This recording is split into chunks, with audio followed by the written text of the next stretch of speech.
gente, tudo bem? Boa tarde, que alegria poder estar com você.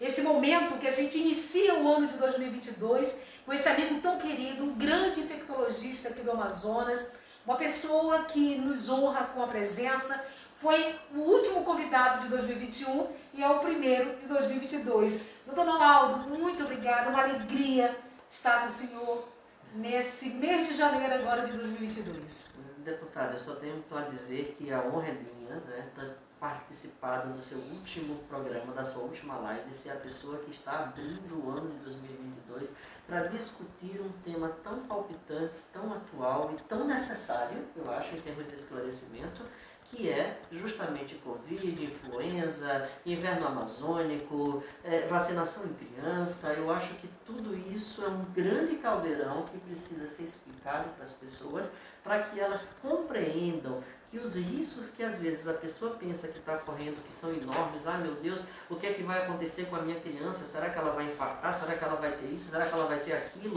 Será que ela vai ter um efeito adverso? Será que ela vai morrer? Uma coisa muito certa, desde que as vacinas começaram a ser utilizadas tanto em adultos quanto em crianças, e aí a gente percebe muito claramente a diferença de janeiro do ano passado. A gente praticamente faz um ano que ficou sem oxigênio, que foi aquele tumulto, aquela confusão, pessoas morrendo todos os dias. 14 de janeiro foi inesquecível. Foi inesquecível, foi um momento assim realmente bombástico, e aí comprovou que os vírus em geral têm esse potencial de agressividade e de surpreender a espécie humana com a sua possibilidade de determinar doenças tão graves. Agora, doutor Ronaldo, sem dúvida que nós temos a vacina hoje como algo concreto. É muito importante lembrar que o Brasil ele tem expertise no seu Programa Nacional de Imunização. Isso é muito importante destacar. Se a gente olhar um pouco a história da humanidade, a gente vai perceber momentos tão críticos como esse que nós estamos ainda atravessando da Covid-19.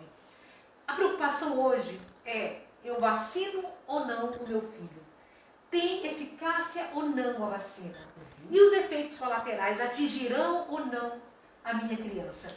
O senhor, como infectologista, nesse momento, a calmaria que a gente precisa para tranquilizar os pais. O que o senhor pode nos falar sobre isso?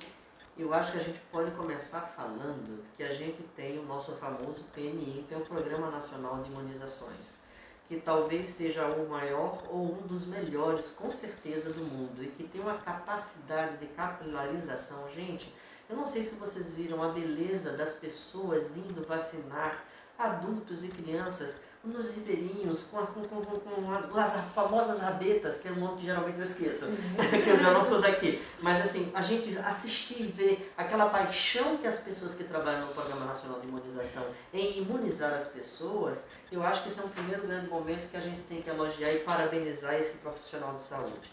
Outra coisa que a gente tem que levar em consideração, gente, a gente começa a vacinar na hora que a gente nasce. A pessoa já sai do hospital na hora que tem o bebê, com o bebê vacinado por uma série de doenças. Então, quando a gente fala do medo da vacina do Covid, a mim me parece estranho, porque a gente precisa lembrar de algumas coisas. A vacina do Covid para crianças é uma vacina que não está sendo testada no Brasil. Ela é uma vacina que já foi aprovada pelo FDA americano, pelo similar europeu e pela nossa Anvisa. Ou seja, existem trabalhos científicos que dão embasamento, tanto que a única que até nesse momento foi reconhecida para ser utilizada em crianças foi a Pfizer. Existem trabalhos sendo conduzidos para crianças em faixas etárias menores, mas ainda são trabalhos experimentais, por isso que a gente não está fazendo em bebê. Mas então, se a gente tem tanta certeza de que isso funciona, por que o medo? Efeito adverso, evento adverso, pode acontecer até com qualquer coisa. Eu me lembro bem que nos Estados Unidos, por exemplo, quando a gente fala de dipirona, as pessoas têm quase que um pânico, como a gente está tendo aqui com a vacina de Covid. E por que as pessoas têm esse pânico? Porque eventualmente a dipirona pode fazer uma coisa que chama-se de aplasia medular. Ai, mas não, do que é aplasia medular? Ou seja, eu mato todas as células que eu vou produzir e eu mato a pessoa.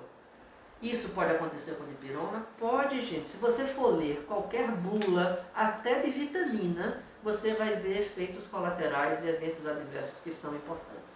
Portanto, É importante lembrar que a gente vai ter efeitos colaterais, sim, mas eventos adversos graves é muito pouco provável que a gente tenha.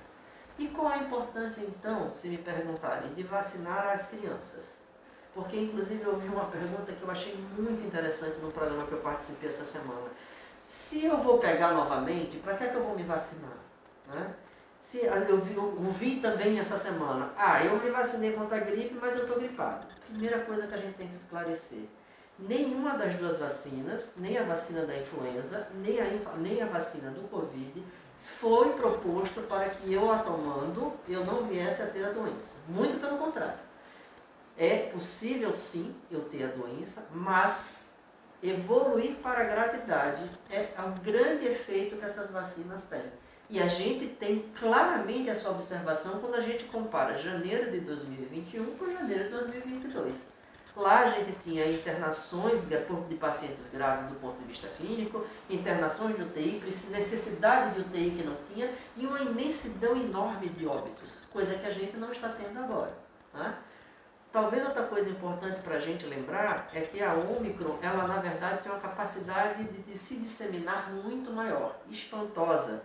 Quando a gente imaginou que a gente tinha visto as outras variantes com tanta gravidade, que tinham 4, 5, 6 mutações, na Ômicron foi detectado entre 50 e 52 mutações, das quais 30 delas acontecem justamente na proteína spike, que nada mais é do que o vírus e a proteína que se acopla na célula humana. Então isso deixou a gente, do ponto de vista clínico, do ponto de vista virológico, do ponto de vista do pessoal da infectologia, um tanto assustados. No entanto, se observou que a capacidade dela determinar quadros graves é muito menor, aparentemente, do que foi, por exemplo, da variante que apareceu aqui na região amazônica. E quando a gente pensa nisso, aí a gente diz assim, então eu posso relaxar e ficar tranquilo? Não é relaxar e ficar tranquilo, precisamos ficar alertas. E por que em alerta? Porque quando a gente fala de em torno de 10% de pessoas que podem evoluir para a gravidade, se a gente fala de 100, a gente está falando de 10. Se a gente fala de 1000, a gente está falando de 100. Se a gente fala de 1 milhão, a gente está falando de 100 mil. Se a gente falar de 100 milhões, a gente está falando de 10 milhões. Então a gente precisa retomar com todo o cuidado e com toda a certeza a utilização das máscaras, que a gente viu um afrouxamento.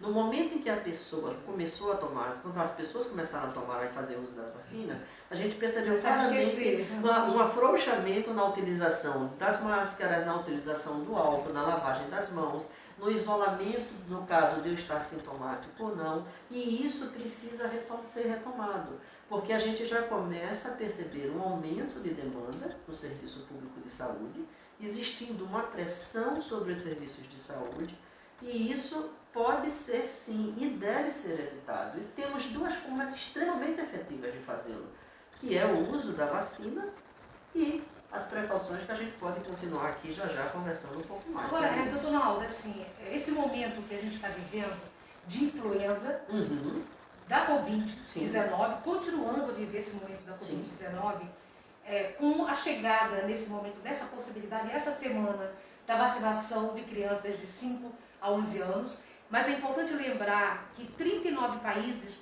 já haviam iniciado a vacinação com a Pfizer, isso a partir do mês de outubro de 2021. Então, muitas crianças já tomaram essa vacinação, graças a Deus.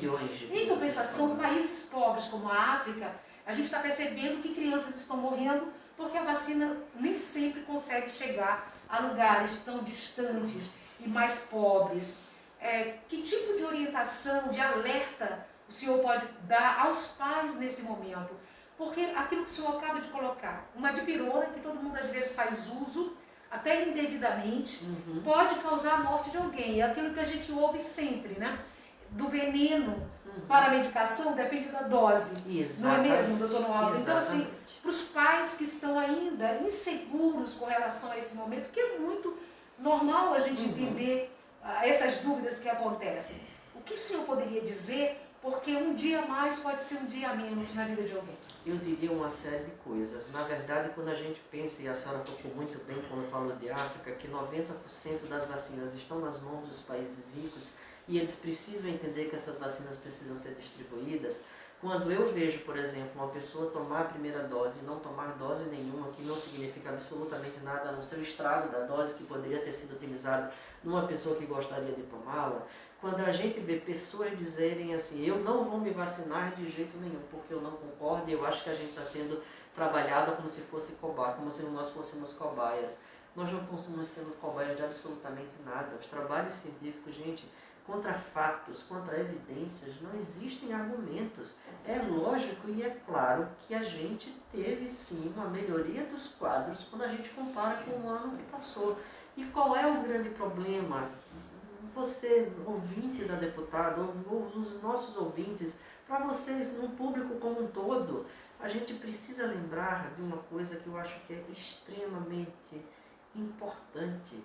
Vacinar é algo que a gente faz desde o momento que a gente sai da maternidade. Volto a dizer, as vacinas outras que a gente faz com tanta naturalidade BCG, hoje, por exemplo, pode ter muito mais efeito colateral e evento adverso do que a vacina que a gente está utilizando para a Covid. E lembrar que criança é um vetor importante, porque foi outra pergunta que me fizeram também, deputada. Ah, mas se a criança é geralmente assintomática, para que eu vou vacinar uma criança? Simples, muito simples. Se você tem um avô que mora na sua casa, se você tem uma avó que mora na sua casa, se você tem uma pessoa com comorbidades, como por exemplo diabéticos, obesos, imunossuprimidos, uma pessoa com câncer, uma pessoa acima de 75 anos de idade, essas pessoas são extremamente sensíveis. E quem é que não gosta de abraçar o seu netinho, o seu filhinho, o seu sobrinho? Não é? Quem é que não gosta do aconchego e do abraço? Então, essa criança pode justamente estar assintomática e levando a doença para essas pessoas que estão no seu lar. Então, acho que argumentos a gente tem de sobra. Exatamente. Né, para explicar. Vamos para um bate-papo agora? Um bate-bola, na verdade, aqui. Muitas perguntas que estão conosco. Então, doutor Noaldo, Pfizer é uma vacina segura para os meus filhos? Absolutamente segura. Todos os testes demonstraram que elas são seguras. E para a gente finalizar, eu tenho dois argumentos quando a gente fala de segurança. O FDA americano, a similar deles na Europa e nossa Anvisa aprovaram a utilização. Então, isso é algo que a gente tem que levar em consideração, né? Já que a gente respeita tanto os países do primeiro mundo. A outra coisa é, será que os países do primeiro mundo continuariam vacinando as suas crianças se as suas crianças estivessem tendo evento adverso que é diferente de efeito colateral? E se a gente tivesse crianças morrendo no primeiro mundo, não estaríamos, deputada. É claro que não estaríamos fazendo isso. O Rio da Compensa, ele pergunta, eu quero muito agradecer, porque no momento que a gente anunciou a vida do Dr. Noaldo, muitas pessoas já mandaram suas perguntas. O senhor sempre é uma pessoa extremamente querida por todos nós. Muito obrigada. Eu que agradeço. O Rio da Compensa, ele pergunta por que as crianças antes eram consideradas só assintomáticas e não tinham perigo de serem infectadas gravemente. Hildo, em nenhum momento as crianças foram consideradas só assintomáticas. A maioria delas o é. Aliás, quando a gente começou a entender Covid, Hildo, a gente dizia o seguinte, que 80% da população teria sintomas leves, seriam assintomáticas, 10% a 15% seriam pessoas que teriam aqueles sintomas um pouco mais moderados e que apenas 5% iriam evoluir para a gravidade. A ideia, por semelhança, também se aplica à criança. E qual é o grande problema nesse momento? A gente tem uma variante que se dissemina muito mais. Então, 5% da população, inclusive de crianças, pode apresentar efeitos graves. Então, ficou claro, Hildo, que não era uma questão de todas as crianças serem assintomáticas, absolutamente. A expressão ser assintomático, ela valeu para todas as pessoas em geral, englobando inclusive as crianças. A Sandra de Petrópolis, ela pergunta sobre a eficácia da Pfizer. Se o senhor acredita realmente nessa eficácia? A eficácia dela é tão boa que quando a gente fez as vacinas de Coronavac, foi exigido pelas mesmas agências que a gente já falou, o FDA americano, a similar europeia e a nossa Anvisa, que todas as vacinas de reforço fossem feitas com a vacina que a gente chama de vacina RNA mensageiro. Outra coisa que talvez seja importante a gente relatar, ouvi muitas pessoas dizerem, mas não estão fazendo testes, não estão fazendo... Como é que as vacinas levavam 10, 15 anos para ficarem prontas e de repente em 6 meses, um ano, a vacina ficou pronta? A tecnologia de RNA mensageiro, gente, vem sendo estudada há anos. Estamos buscando vacinas, outras inclusive para o próprio HIV. E por acaso, esta tecnologia funcionou muito bem para a vacina do Covid. Então, só para esclarecimento, eu acho que é importante. Muito importante. A Fernanda, um beijo aí para a comunidade de São Pedro. Ela pergunta sobre os riscos e os efeitos colaterais que os filhos dela podem ter tomando a vacina. Fernanda, os riscos e os efeitos colaterais são iguais a de qualquer outra vacina. Volto a repetir, o que é mais esperado que aconteça? Dor local, um pouco de vermelhidão, posso ter um pouco de febre, um pouco de mal-estar. Isso deve durar de 3 a 4 dias e não mais. É isso que a gente espera, gente. Vamos separar efeito colateral, que é o que eu falei, de evento adverso grave. Evento adverso grave pode acontecer com qualquer pessoa, com qualquer coisa que a gente coloque dentro do nosso organismo. E é para isso que vai se precisar, então, se acontecer, de uma atenção especializada no hospital terciário. Mas isso é muito pequeno e muito raro. Uma nossa querida doutora Vanderlei, que já esteve aqui, lembra, gente, no ano passado? Inclusive, a amiga que o doutor Aldo indicou para a gente aqui, ela fala exatamente isso. Até a água, que a gente pensa, mas a água a gente não faz mal, mas em excesso faz e faltando água também faz. Então, multiplicar o seu peso por 30 e você sabe a quantidade de água exata que você tem que tomar. Então, isso aí é uma dica que nós temos que levar para a vida toda. Equilíbrio, né, deputada? Acho que faz a tudo na diferença. vida é equilíbrio. Faz a diferença.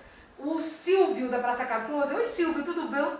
Ele pergunta sobre se essa vacina Pfizer, ela foi testada em crianças anteriormente. Ô Silvio, claro, senão ela não poderia ter sido aprovada e não estaria sendo utilizada desde o ano passado nas crianças do primeiro mundo. Obviamente que elas foram testadas antes de tudo isso. Nenhum medicamento pode ser utilizado antes de fase 3, que é a fase onde você vai utilizar numa quantitativa de pessoas tão grandes que você vai esperar para ver se acontece alguma coisa de muito grave ou não. Então, todas as fases de segurança, toda aquela fase de protocolo clínico para segurança, para eficácia, para eficiência de qualquer medicamento, de qualquer vacina, foram estabelecidos e bem estabelecidos. Fica tranquilo, tá? A Fernanda, do Tono Aldo, do Coroado, ela pergunta como é que ela vai saber se a criança dela pode ser vacinada. Tem algumas crianças que não podem receber, como adultos. Alguns adultos que naquele momento tiveram um AVC, não puderam tomar vacina. Em relação às crianças, nós temos algum grupo de crianças que não poderá tomar essa vacina? Fernanda, num primeiro momento, a gente só contraindica vacinas para pessoas que estão ou agudamente doentes, ou seja, está com febre, está com mal-estar, teve algum acidente grave, e claro, né, derrame é uma coisa muito rara, que pode, pronto, está aí uma coisa que a senhora chamou a atenção interessante. Pode acontecer um derrame numa criança? Pode, é raríssimo, mas acontece. Uma criança pode ser diabética, já deixou de ser tão raro, mas era muito raro. Então a gente tem que lembrar desses detalhes na hora que a gente começa a se assustar com as possibilidades de efeitos colaterais e de eventos adversos graves. Então tudo foi testado. Então é acreditar e vacina boa, como a senhora já disse. É no braço, no braço, viu, gente? Nós temos aqui a Beatriz, do Ouro Verde, ela pergunta, doutor Noaldo, se essas variantes da Covid, qual delas é mais perigosa para a garotada? E se é verdade que aqui no Amazonas muitas crianças estão sendo infectadas?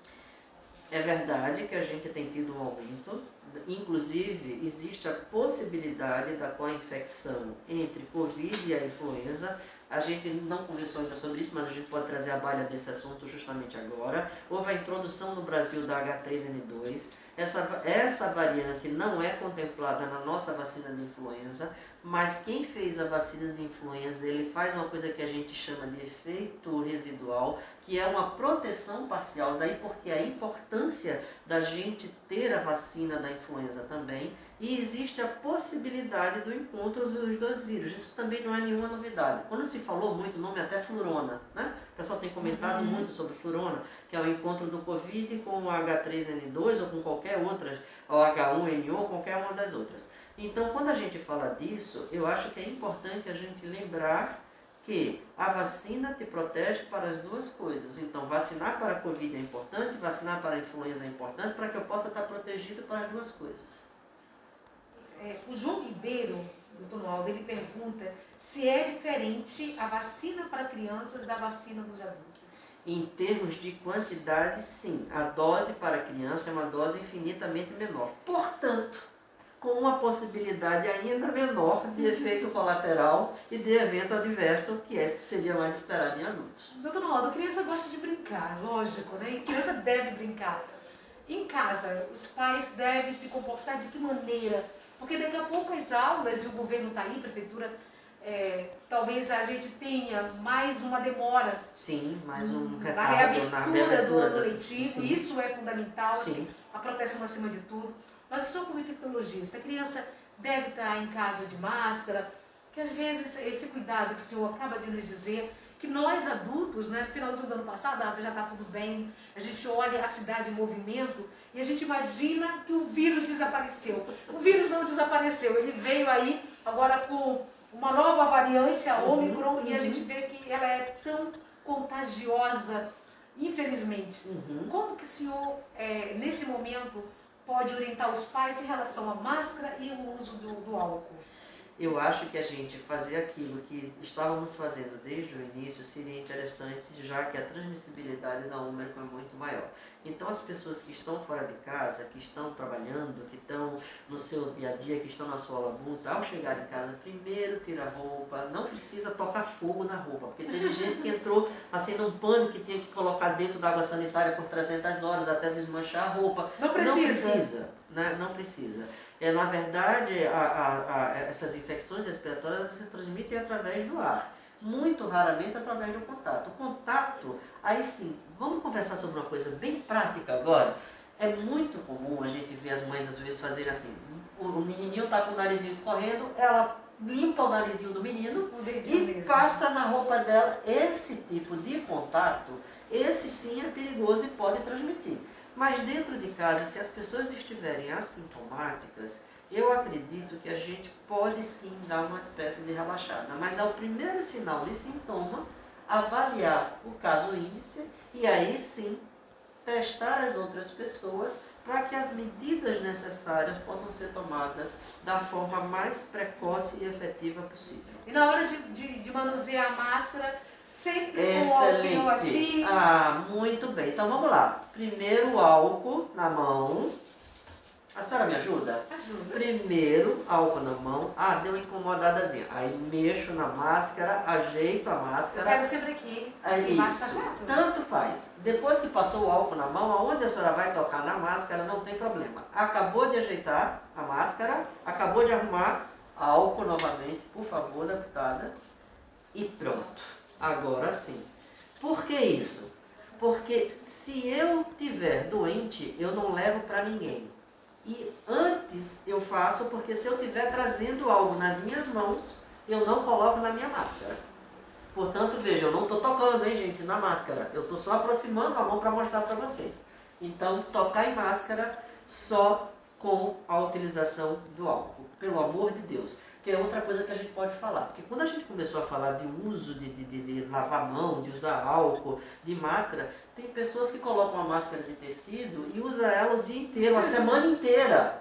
E manuseia, tem gente que você olha, a máscara tá tão suja que talvez ela esteja trazendo mais prejuízo do que benefício. Então eu acho que é importante a gente esclarecer os nossos ouvintes, deputada, que a utilização de forma correta dessas precauções, isso sim é importante, porque senão além da Ômicron, além da influenza, eu posso levar outras doenças se eu não estiver fazendo a higienização de forma correta. E chegando em casa, tem que sempre lavar, tomar banho, lavar bem Eu acho que cabelo. neste momento a ideia me parece bastante salutar, porque a gente tem uma variante que, ao meu ver, agora é uma opinião muito pessoal, tá? Isso não tem descrito ainda na literatura, mas pela velocidade com que ela se transmite, a gente fala de dois tipos de transmissão de doenças respiratórias. A gente fala um através de gotícula, que é quando as partículas são maiores do que 5 micra, e daí porque elas sentam com 1,5 m a 2 metros, daí porque a gente falava muito que a distância regulamentar a ser utilizada é de 1,5 m em média, que alguns trabalhos falam de 1 metro,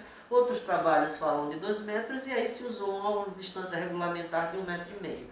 No entanto, pela velocidade com que essa variante tem se transmitido, eu acredito que ela talvez tenha a possibilidade de transmissão através de aerossol. O que é através de aerossol, não? São aquelas partículas que são menores do que 5 micras e que, portanto, podem flutuar no ar. Ai, meu Deus, calma, Noaldo, vamos começar a ficar loucos por causa disso? Não, não significa isso.